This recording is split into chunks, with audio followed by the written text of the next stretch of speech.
Hello, everybody. Corey here with Central Coast Disc Golf here at the 2024 High Country Open here in just outside Sandpoint, Idaho. And I am joined by none other than Mr. Andrew Fish. How are we doing today? I'm great. Thanks for inviting me on, Corey. 2 courses on site here at Caliber Disc Golf on the mother lode today for round 1 and then later on round 3. Yeah, this property is unbelievable. You know, we have fantastic play here from our featured card. Parker just flexing on him during the round, but one of a kind property, truly. I've never been here before, but just stepping foot on it, I kind of want to live here. Deeply fun, deeply challenging. Like, you would become a better player if you played here every day. Yes, so Caliber Disc Golf Course and Motherlode Disc Golf Course, we are on the more difficult, newer, more championship-oriented Motherlode here. Hole 1, par 4, 636. What are we looking at, Fish? Boy, it is tough to get to this landing zone. You see as this drone is flying, it's a left turn and then steep uphill. Over 400 feet to get to the turn, and that's the challenging part. OB right, and then this upslope, it makes every upshot feel 100 feet longer than it actually is.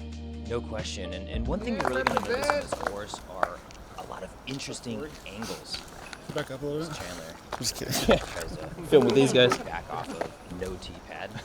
He's always fun to have on the card. Absolutely. Arguably the best hugger in disc golf. Good attitude, and playing a really strong season right now. Just shot the hot round at Beaver State Fling in the final round. As Chandler gets started here, you notice all the built-up tee pads right here. Paul, course owner, unbelievable amount of work to get this thing really difficult. And reportedly doing almost all of it himself. Very true.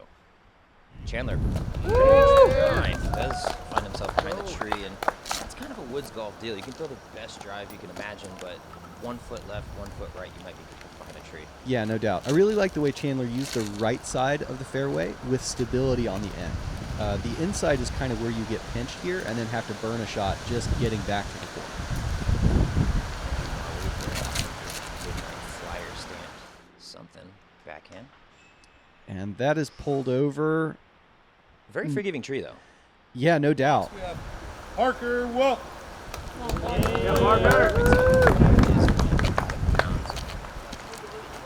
We don't normally see a lot of out of bounds in woods courses. This course, though, a lot of the fairways are lined with OB. You wouldn't necessarily find them, if you're throwing the shots that you want. But sometimes you kick a tree and it's no good. Sure, and some of that is built on property lines or dividing fairways, or in some cases we are going to play over ponds. And those all make sense to me. Next on the box, we have Parker defending pulls the shot over a little bit. Neil I'm excited to Bishop. see Parker throw some woods things. I feel like in my head I have him more as like an open golf specialist. Maybe that's just because DDO last year, but man, he rips. Yeah, for sure. And part of that is built on where Parker is from Southern California, now in Arizona. You know, a lot of your play is informed by where you come from. Neil Bishop, I remember him being a West Winchester, Virginia guy, now listed as Mississippi, but kind of been a road dog and last year's High Country Open winner. Yeah, thank you for mentioning that. Took it down last year, but they didn't play this course last year, so it's going to be interesting. He came in the day before, hadn't had any laps on the course, got a really late lap in, but it's going to be fun to watch him attack this thing. And really neat scramble shot. The forehand roller, as I mentioned, being pinched on that inside is burning a shot. Marwede in the high grass. You can see him over top of that because he's huge. Yeah. And going to try to play a skip up to the corner. Should leave a manageable approach up the hill. Yeah, the elevation is pretty extreme on this second shot. Really like bringing it back to like Mesozoic era vegetation. You see the ferns on the left. We got like prehistoric energy all over the place. And it's kind of weird seeing the 2 courses on site here just being very different in style, but also vegetation. Like a lot pinier on this side and a lot wetter and more lush with dense vegetation on Caliber. And not to detract from Chandler throwing this shot for a vegetation talk, but apparently these are 2 different properties that got combined when he purchased them and were completely seeded for 2 different reasons. This one more for logging, Caliber, which we'll see in round 2, a little bit more for just like cross-country skiing and outdoor activities. Neat. Okay, that makes sense. So we saw Chandler off to the left. Parker comes up short on his forehand approach. And this is now Marwede's third, also obstructed on the left. I like him throwing these turnover sidearms, though. I feel like he's probably not hating having to throw this shot. No, this should be a pretty natural swing. The challenge is going so nose up and not letting it die off to the right. Hadn't seen the shot before, but I know the feeling. Yeah, I mean, uphill turning, it takes full commitment. This is like, I feel like Chandler's specialty somehow. At 80 feet, he feels like he's going to make it. Buddy, I played practice rounds with him where he's just striping those. All right, Parker, a long 25 feet here. And going to convert for par. Stroke looks good, man. When Parker's putt is confident, I feel like he's just got like a swaggy game to him. You know, he's got like flair and style and just confidence. Yeah, and the swing looks really natural. That's very key. You know, you can't be a stiff spin putter. Neil also going to convert for his par. That's clutch, man. I know I talked to Neil a little bit, before and during the round. Definitely wasn't expecting to have a camera crew on him for the tournament. He's not used to it, so just getting up and down after that tough drive for par can be huge on a mental status. Marwede. Not the way you want to start hole one, but I mean, this course, hitting your gaps, I like his chances to get back on track with that power sidearm he's got. Yeah, certainly. That'll play on a lot of holes. A little bit of cleanup here.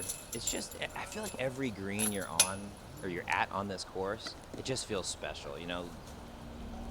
I'll from a 5-footer to a 25-footer, everything feels good when you make it here. Chandler, cool guy, glasses. What do you think he's listening to on the AirPod there? As somebody who plays a lot with him. I assume bird sounds. Yeah, just studying. Yeah. Chandler, a real bird nerd, always trying to identify. Hole 2, we're going to go downhill, 352. The forehand plays really well here as the left gap is widest. Backhand turnover could also play, but it'd have to be a really late flip. You can get sneaky through the inside, but I don't prescribe it as a particular game plan.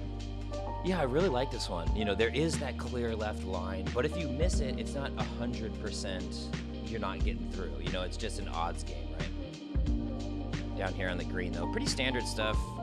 Nothing too tricky, nothing too deathy on the putt, but, you know, these first 2 holes are kind of just getting you warmed up for an aggressive Billy Goat round here. Chandler up on the tee, getting us started. Not really a forehand guy. I was kind of surprised to see him going forehand. It's the play, but he throws such good turnovers. You can get tagged down in the middle, but no boost. No boost is a very good thing, as this is a flat green. It should be approachable as long as you're not completely obstructed. Captain's Raptor, I believe, from Parker. Yep. Pushes the back wall, doesn't quite get the squibble to the right. Yeah, I feel like this hole does play well for the squibble, if possible. Land it just short of it. It's easy to air this one, you know, get it up in the air, have it fall way too far to the right. And great shape from Bishop's forehand. Yep. Neil and Parker are both about 18 to 22 feet. Marwede looking to do the same. Hellfire in the hand. And he's going to start this on hyzer.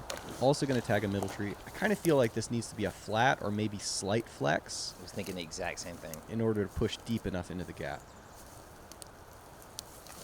Chandler here with the Praxis. This is like his happy zone, throwing putter. I mean, granted, you don't want to be throwing for par, but still, Praxis in the hand, 200 feet to the pin.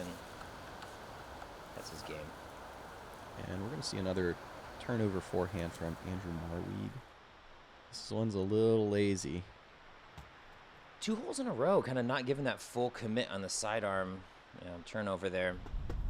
Unusual to see from Andrew, but we'll see.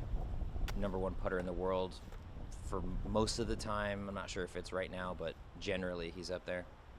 Just in terms of round flavor, though, you definitely don't need to go bogey with very self-caused errors.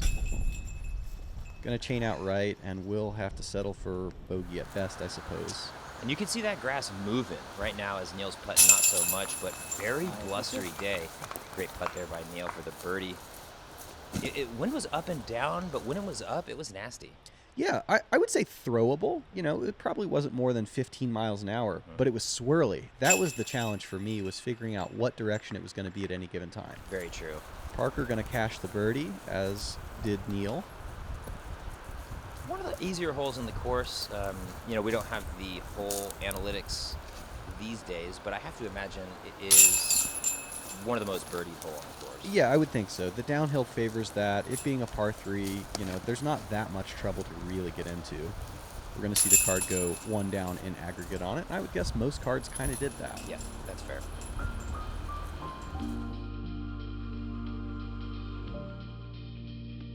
Good looking stroke. You see the high finish. Yeah, I love the extension. Anytime my putt's feeling a little not there, if I can just get the palm extended up to the sky, I feel like everything's going to be okay. I kind of like the baskets too. The black hole portals, like they seem to be catching well out there. It's a divisive topic, and I've heard people, you know, knock these before, but I gotta say, I've had nothing but good experience with these baskets out here. Yeah, they do fine. The weird thing is some of them are installed like 6 inches high, and that's Great kind of point. disorienting. Yeah. Hole 3, par 5, 775. Going to play uphill. You see that Mando on the right. And this hole is a friggin' fish hook. It's going to keep curving down to the right. And only until you get to the top of the hill about 100 feet away do you actually see the basket. So your practice rounds need to be built on understanding what the shape of the hole is and how you're going to get to that green when you can't quite see it. Forehand and backhand both play off the tee. And at 775 par 5, I think this is a theme on the course. You chip away. You try to get 300, 350. You don't have to be a hero like on the Pro Tour. The pars are manageable. Great points. I actually appreciate you saying that because, and as Parker does go big boy on a hero shot there, but, you know, just getting your drive up and in the middle is so crucial because the distance really is not going to kill you. And off to the left. And Shed is in play. it definitely is. It's a little bit dull sound, so the entire course didn't hear that mistake. So it should be noted, this is on a private property, so that shed and the house up there to your left, this is all just kind of backyard course, as crazy as that is to believe. Yeah, my backyard course doesn't look like. No, my backyard course is a single putting basket. Chandler, though, putting it in the middle, he, you know, like I said, didn't really focus on crunching it all the way up there, but really being in the middle on these par 5s is just A1 important. For sure. Dedicated to the shape. Marwede going to go nose up, a little bit of hyzer. He knows he's not releasing them good right now, but, you know, like you said, the distance is not crucial, and Marwede's got a ripper of a sidearm. Right. So. If he throws this fairway turnover shot and tries to get to the left side, this is very playable. This could make his journey around the Mando a little more complicated, though. Yeah, it's kind of fun. This course has, you know, the natural hallways to play, but then halfway up, you'll just see a Mando in the woods, and you wouldn't necessarily think who's even playing that way, but it can get you in trouble sometimes with a pinched angle. Chandler lining up. He's lining up a pretty aggressive backhand here. I imagine flippy mid and decently thrown, one branch tag. But holy cow. Oh my God, he's up. He's on the downslope at all. He said, you know, you can only see the basket really from like 150 out. He's up in there. Yeah, we'll see if he's got a putt. I think that was still a little bit too far to be giving an earnest run. Parker slinging the forehand. He got far enough on his drive that he can be attacking the bucket here. Going boom, boom. I mean, he's on. I would say that's close for an earnest bid. Yeah, circle two's edge perhaps. Parker's forehand is just so impressive to me that it's just like wrist and go. 100%. He can get so much on the disc with limited, like run up, limited movement. His standstill sidearms are, creamy.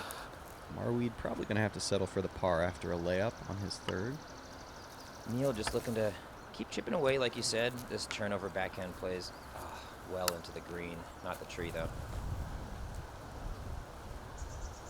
Soft zone approaching now for Neil. Looks like good touch.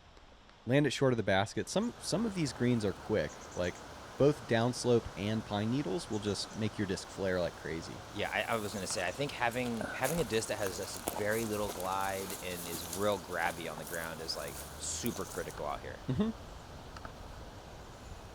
Chandler now with a chance, but yeah, right, you kind of called it.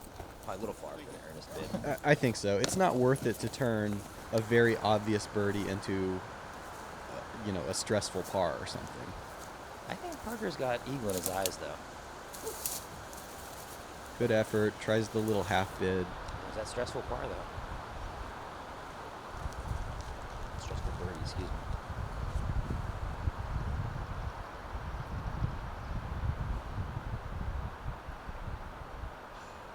Again, a long 25 coming uphill. Very similar to what he was looking at on hole 1. The stroke looks good, Corey. It looks really good. Like I said earlier, the confident spin putt. It might be like the most entertaining thing to watch when a confident spin putter is on. It's great.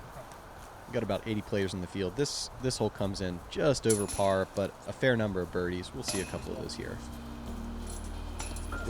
So the ratings discrepancy is quite big here. We see some of the top of the field players.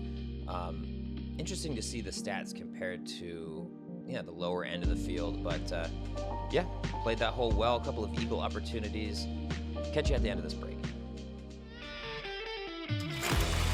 The United States Disc Golf Championship, a tournament with history unmatched in the disc golf world.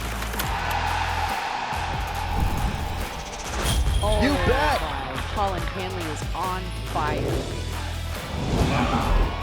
Talk about giving the crowd a show. What a performance from Kyle Klein. Gannon Bergen. This kid is unbelievable. Oh my God!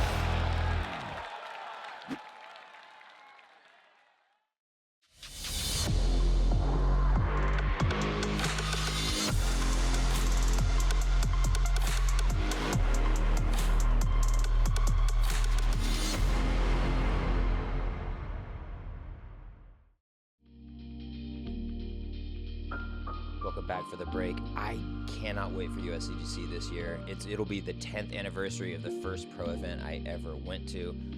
One of my favorite events overall, but back to the exact opposite style of golf. We are on the mountains. Hole 4, it's short, but aggressively uphill fish. Oh yeah, 214 plays like 314. You're going to see full swings with probably fairway driver forehands, possibly mid-range turnover. Easiest hole on the course, but if you don't make the initial gap, it plays tough. Yes, the rock's up by the basket too. It's difficult to get something right on the pin because it kind of has a rock structure that it's sitting on. Generally you're going to be at like 20 to 23 feet with a great shot. Yeah, and I think this is an example of a course designer who knew his property. The rock feature up top is subtle. It's not a big, obvious thing, but it's something that you would want to build a hole around. Fry going to pull his shot off to the right. There is some out of bounds over there. There's also several marked relief areas around this course. An incredible amount of limbing and logs and logging has gone in to build this course as Neil tosses his up. Oh, bad roll. But sometimes you could find yourself in one of those piles. Now, you could play from it, but for player safety, you're always welcome to play from behind it. Those are marked with green flags. Marwede, this seems like the shot he would just be feasting on, is going to run away to that 20, 25-foot range that you were talking about. Oh, God, Chandler in the pit of despair over here. You got to be kidding me. What is... He's so good. There's no reason to be running that, and yet he makes it look so effortless. He makes it look like no matter what, it was going to be 5 feet from the pit. Mm-hmm. Parker here keeping that strong start going, hopefully.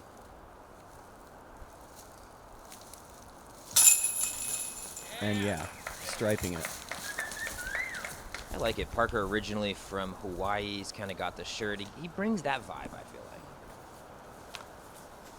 Yeah, for sure.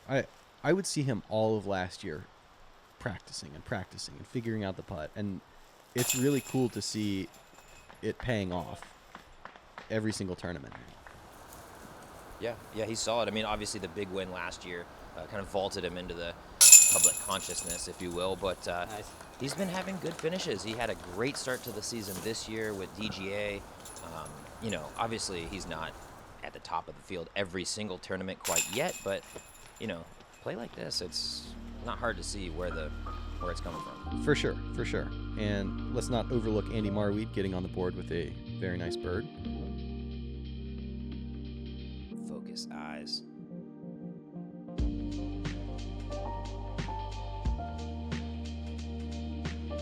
Just smooth, man. I could watch him all day. Oof. Here we are, hole 5. I really like this hole. Again, the distance is not going to kill you though. 534. Yeah, exactly. I think there are 2 options off the tee. You can go right side or left side. In either case, if all you get is 350 and square yourself up, then you have a very manageable approach. I would not be surprised if a couple of these guys go distance driver, maybe thinking eagle, or at least make this approach automatic if you hit it correctly.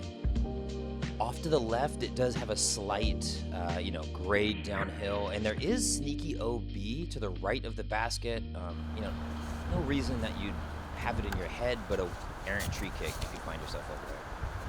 Parker going to play the right side with a backhand, squirts by a middle tree, and goes real far. Down into one of those casual relief areas, but he made so much distance that like a little standstill forehand should be doable.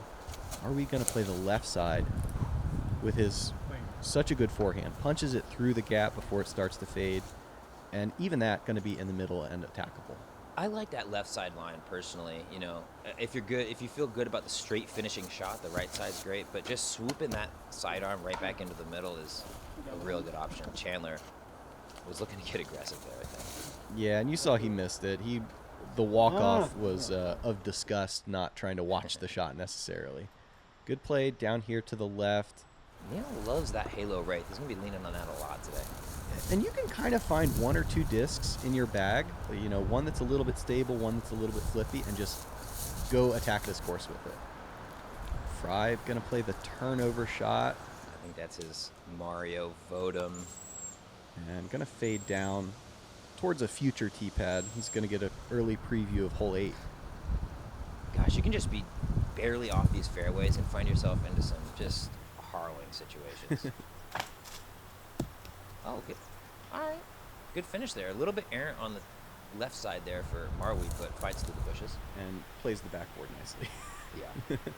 It's kind of fun filming, Neil, fantastic upshot, but filming folks that aren't on video a ton, you can kind of, it's just a different experience when you're on tour. Everybody has their routines dialed very consistent. Some of these players that aren't on video a lot, moving around, you can feel the nerves a little bit, the inconsistent. It's just a fun difference.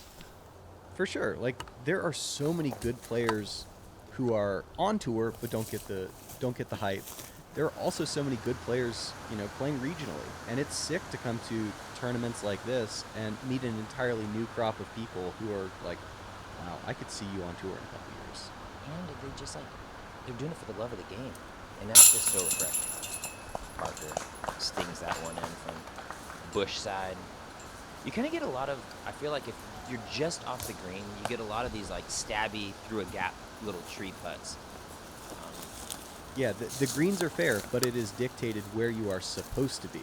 Yeah, directionality, I think, is really important on this course. And back-to-back for Marwede, gets him back to even on the round. Yeah, starting to get that feel again. It can be like that too, where, you throw just as good or bad of a shot and it filters through the trees, or it doesn't. We hope that evens out through the course of 54 holes, even though we don't necessarily see it, in the span of 2. Yeah, you'd think the math would hold up, though. Chandler, though, good save after the early tree kick and slightly errant second shot, too. Goes to show you that the distance, you can still work around a bad shot and even another mediocre shot. Yeah, when it's 534 par 4, all it really takes is one good one, and everything else can be kind of passable. Marwede, the one-finger flicker himself. What's your take on that? It works for him, not for me. I know, it hurts me. Hole 6, though, 578. This is the first of a couple of valley shots that we see.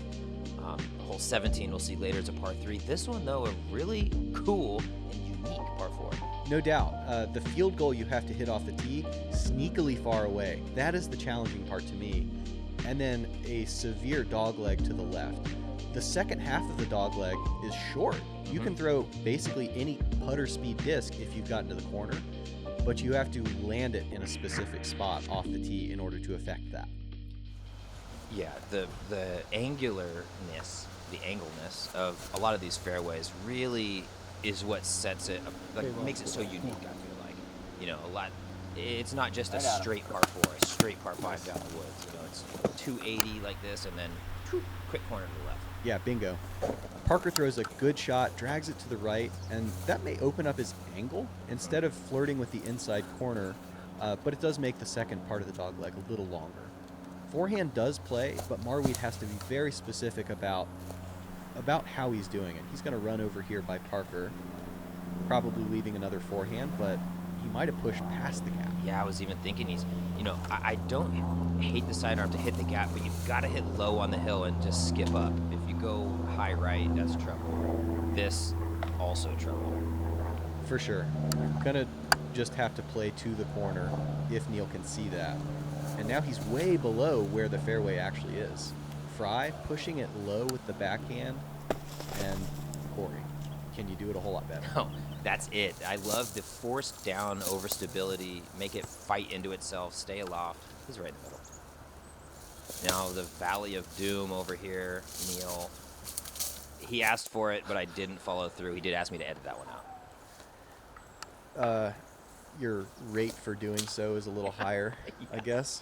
Yes, I have done it once in my life, and no, it was not at a PDJ sanctioned event. And yes, there was a donation involved. All right, well, note to self. Andrew, yeah, like you said, Marwede a little bit long of where he'd like to be to hit that gap, but his long legs, I think he can manufacture something here. Hard to manage the angle of yourself as your upper body is rotating instead of being able to pull straight through. Parker, kind of a handcuffed forehand here. Maybe the inside on a force over? Yeah. Pretty doable. Yeah, I missed that tree, and he's in business. Now likely layup, but I love how the distances, you see the 264 on the tree right there. I really like that, you know? It's, especially in a woods course where you can't always see the basket, it's a nice touch. Yeah, and playing it for the first time, it meant that I didn't have to just range find everything. And nearly always, those trees are correlative with where you should be. So it's a good reference point from everywhere on the course.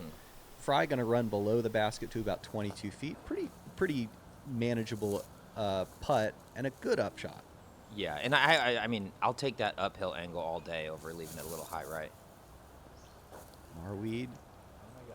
We've seen him kind of screw up this shot before. Not this time, He's Corey. back, folks. Oh, my God. I thought we had magic there for a second. If that basket was installed at standard height, buckets. Oh, yeah, you're not kidding, man. It's so funny. The way he puts these in, like, those are not set into a, like, coupling that you lock. Those are locked into the ground due to cement. Good putt. Neil. Yo, Great shot. Don't edit that one out. That's No. a highlight for sure. Good putt, Neil. You can start to see the confidence getting in him, too. You can the shoulders start to rest back a little bit. Yeah, that keeping yourself to a single bogey after you've thrown a couple bad shots, like, that's heroic. That keeps your round moving. Chandler, this is his happy place, though. Just inside circle. Oof, easy money. And a slow trot. Well, it's very uphill. You have to conserve for the next 12 holes. Yeah. Marwede going to tap in after the near highlight. Parker was untempted by the prospect of that long circle 2 bid. No, I just don't. There's so many opportunities to make mistakes. It doesn't seem like you want to run yourself right into one if you have the control. Certainly not in round 1. Just keep it steady. Know that you can attack other places. No, now I'm noticing they put those stickers on there, the motherlode stickers on the basket. That's nice. Hole 7. Oof. Okay. I've mentioned unique holes. I've mentioned strange angles. This is the defining one, I think. It really is. The T sign indicates that you have to go left, and the drone is going to follow that. There's a mandatory to beat, and you don't want to shave that mandatory. You want to play way around it in order to have a reasonable angle to attack the second shot. Look at the benching here, and especially as we play, watch how the green has been flattened. This at one time was a big continuous slope, but the sculpting is what makes this hole unique and interesting. Fry going to go over the pond with distance driver, and pushing it straight is the ideal shot here. Yeah, I'm glad you mentioned that. The Mando, the shape of the hole is a candy cane, but really you don't want to start going left until that second shot. You want to really push it straight. A little bit of left is fine at the finish, but this is where you can kind of get in trouble. Yeah, Parker real flirty there over on the left side. Going to have to do a lean out forehand, and that kind of means that his third shot is necessarily going to be longer than ideal. Marwede in that same range, but does push it a little further, giving him just that little bit of extra room on the turnover sidearm, I'd assume. And following those two, I think you're looking at that rock at the very end of the fairway and trying to just push it to that rock. Neil, a little bit short, kind of like Parker, is really just forced to lay up to the bend. Good shot though. It's all about being in the middle here. Yeah, that leaves in the neighborhood of 350 into the bucket. Chandler, oof, trying to go big boy. Yeah, I think his idea there is let's get as much as we can, and then we'll figure it out on a scramble third. Marwede plays an inside line, also with the flex. Similar boat. Yeah. Similar boat. Yeah, being on that hillside, not too much trouble. A little bit touchy into the green, but it's so short. They should be fine. No. And that's an own goal from Parker. Yeah. He didn't have to try to be so aggressive. Now he's out here at 300 or so playing the turnover shot. Anything that touches a tree goes left hard. Instead, flies the basket, gets the backboard, and insta-birdie. I love those rocks there. It's such a dangerous green, and just giving you a little bit of something that you can run into the ground, I think is huge. Neil, a little overturned, but you'll take it. Runs right on the green. Sure, flat putt. Chan with the chip forehand. Very delicate here, Corey. Going with the Heiserbomb mortar. Really overstable. Okay, he's in there. This one delicate too. Backhand. Oof, this could flare right off the hill. And Marwede so confident in his putting that he's willing to give a little bit of a test at that. And high right, unable to back up his highlight from the previous hole. Fries fourth. Oh, he's just feeling it right now. Yeah, when Chan is smiling is when he's most dangerous. Absolutely hit the nail on the head with that one, honestly. Like when Chanimal's like moving and grooving and loving it, he's just it looks easy. And that's like the best compliment I feel like you can give a disc golfer. Marwede shorty here. Collecting his birdie. It's kind of interesting when it's a couple of these par fives, like the birdie does it feels like, okay, I just did the thing. Like some of these are reachable in 3. I almost think that like on the Pro Tour, they'd be par 4s. Yeah, I was kind of talking with some folks about could this course play on the Pro Tour? And I think my answer is probably no because of infrastructure reasons. But some of the pars are a little bit generous relative to what elite pros are playing. But it's so perfect for like a 980 to 1020 regional A tier to have the pars exactly as they are. The shot challenges, the shapes, all of that makes this course so fun. Yes, I know you hit the nail on the head. Fun, and we play a lot of these long woods courses that like are more arduous than fun. Maybe this one actually I think skews high in the fun factor.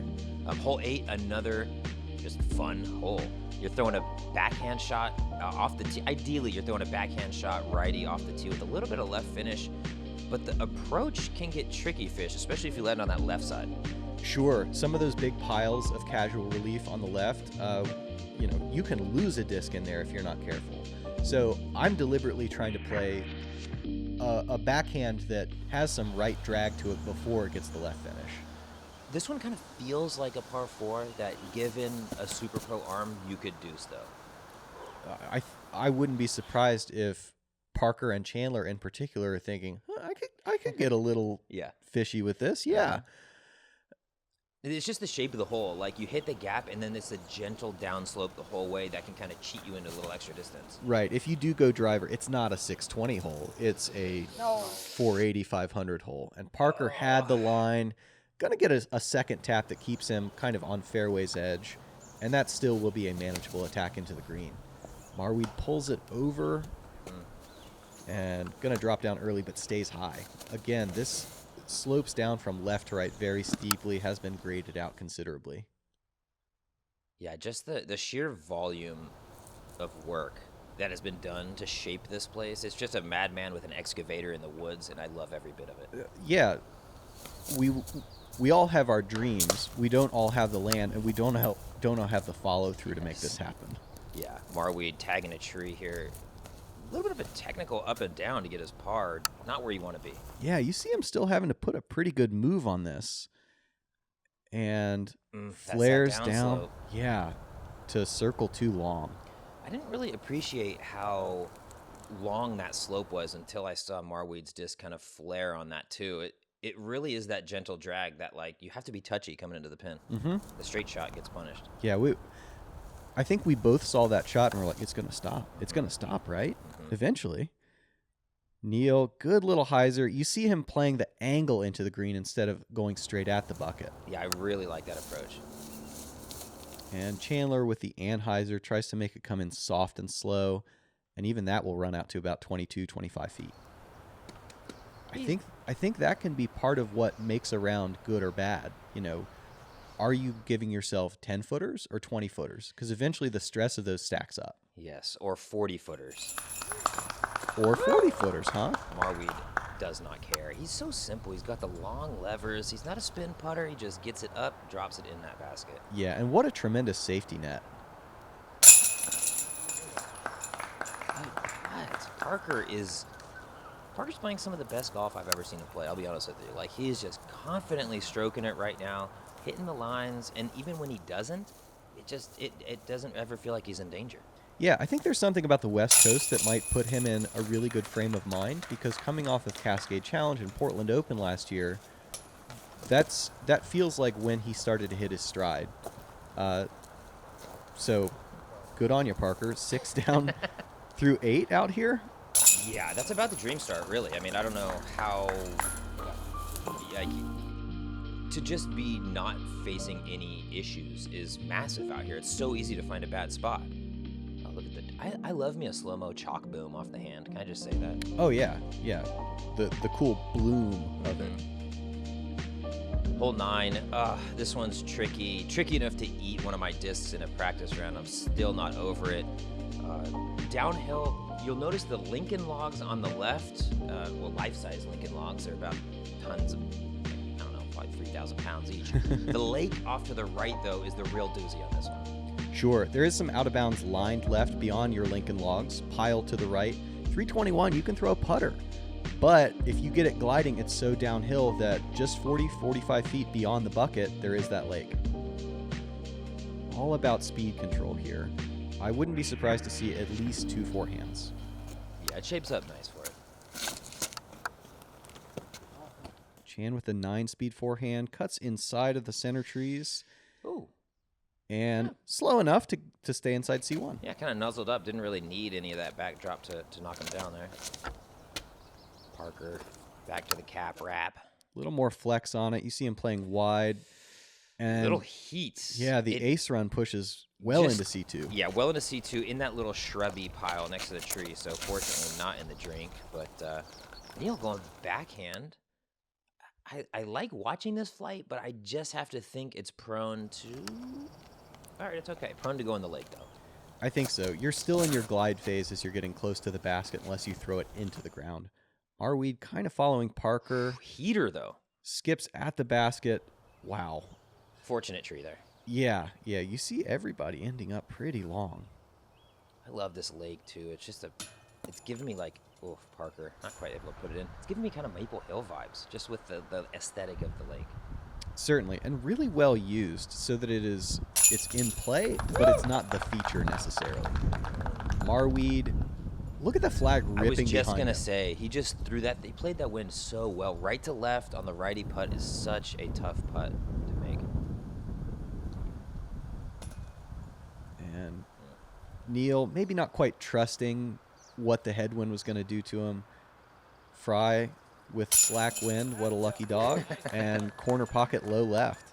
Oh, confident make there by Chandler. No, I actually love editing his putt because it's like, he's almost like a boxer, like, man, warming up a jab or something. Mm-hmm. It's fun.